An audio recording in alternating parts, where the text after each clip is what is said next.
For book 21 and 22. At the beginning of book 21, Penelope grabs Odysseus's bow and challenges the suitors to string it and shoot an arrow through the holes of 12 axes. She tells them that whoever could complete the test could marry her. Telemachus states he would take a shot at it himself. He plants the axes and attempts to complete the challenge. He fails, he drops the weapon to the ground, and Antinous urges every suitor to try. Leodes and Melanthius both attempt to string the bow but fail. The cowherd and swineherd sneak out of the palace with Odysseus behind them. Odysseus reveals his identity to them by showing the scar on his foot. Odysseus returned to the stool he had left, and at this time Eurymachus held the bow in his hands. He, like the other suitors, failed to string the bow. Odysseus, still in his disguise, asks to try. The suitors refuse to let him string the bow. Telemachus commands Eumaeus to give Odysseus the bow. The one only arrow Odysseus shoots flies perfectly through all 12 axes. Here's a clip of Odysseus shooting the arrow through the axes.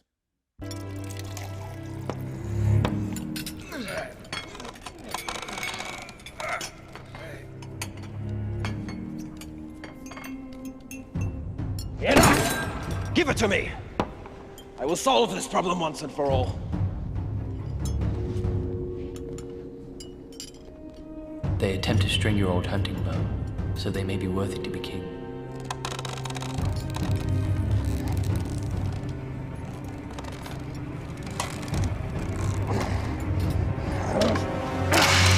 It's just another trick! No one can string that bow! I can. How dare you, beggar! What are you even doing here? This man is my guest, which is more than I can say of you. Throw this scum out now! Are you afraid that a beggar may succeed where you fail? Of course not. Then allow me to string the bow. If I should fail, then you can throw me out. Unless you fear me. I do not fear you. But if you fail, I will not just cast you out, I will cut off your tongue. Very well.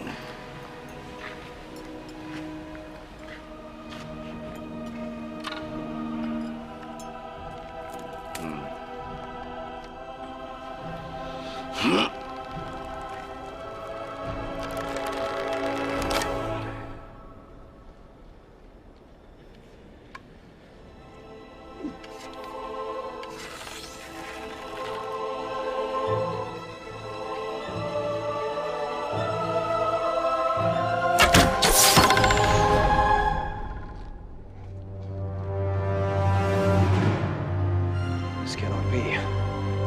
I demand to know who you are. Who are you? I am the king of Ithaca. Impossible. You're a liar. Kill this liar! At the beginning of book 22, Odysseus quickly grips his bow and shoots Antinous. The suitors, still amazed by Odysseus, frantically begin persuading themselves that Odysseus may have accidentally shot Antinous.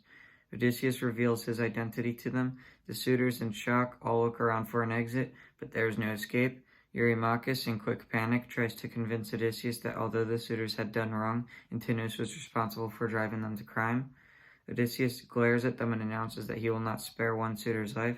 Eurymachus calls for all suitors to join him in battle against Odysseus. Eurymachus leaps at Odysseus but gets ripped in the chest by an arrow. As this is happening, Telemachus, Eumaeus, and Philoetius get shields and swords from the storeroom. Melanthius runs into the room to do the same for the suitors. However, Eumaeus and Philoetius find him there and lock him up. Athenia sweeps in disguised as Mentor. Odysseus, although crying out for Mentor's help, knows inside that it is Athenia.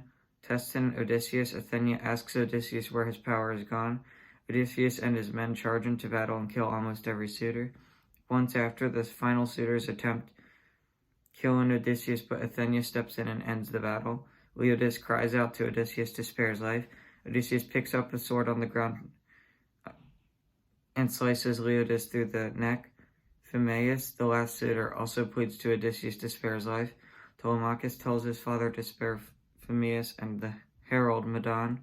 After cleaning the house, the bodies of the suitors and the servant women are sent outside and are executed by hanging. Here's a clip of Odysseus slaughtering the suitors.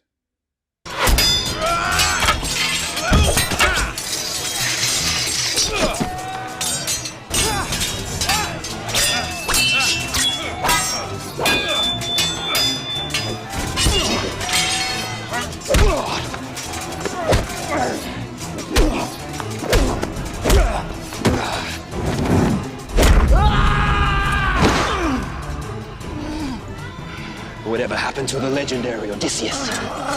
The years have weakened you!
How many times did I warn you, imp?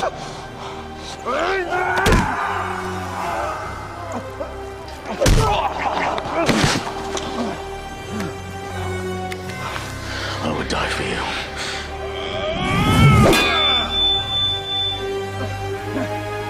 Cersei!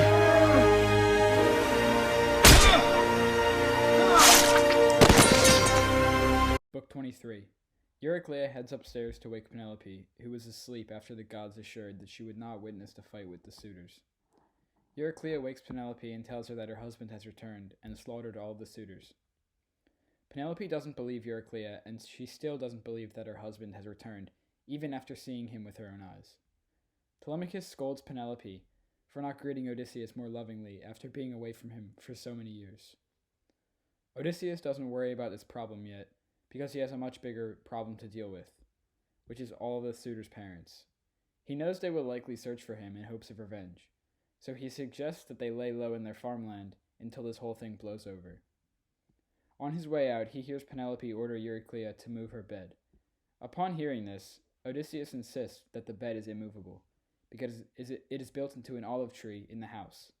Penelope then knows that this is truly Odysseus, because he is the only other person who knows these details. They catch up, and Odysseus gives a brief summary of his journey home and experiences over the past 20 years. The following day, Odysseus and Telemachus leave for Odysseus' father's farm. Book 24. Laertes, Odysseus' father, doesn't recognize Odysseus at first, and Odysseus doesn't reveal his identity right away either.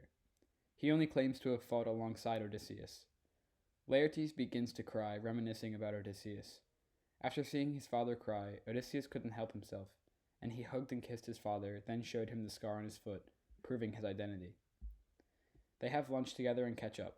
The suitors' parents hold an assembly to try to decide what to do after the massacre. Antinous' father suggests they should get revenge. A small army tracks Odysseus to his father's house. The only death is Antinous' father, who is killed by one of Laertes' spears. After that, Athena makes the Ithacans forget about the massacre, and peace is restored in Ithaca. Analysis.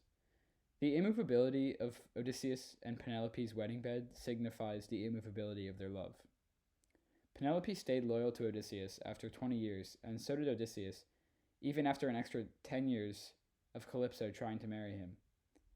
Odysseus would have never worked with Calypso, and Penelope would have never worked with any of the suitors, because Penelope and Odysseus' love is based on their shared cleverness.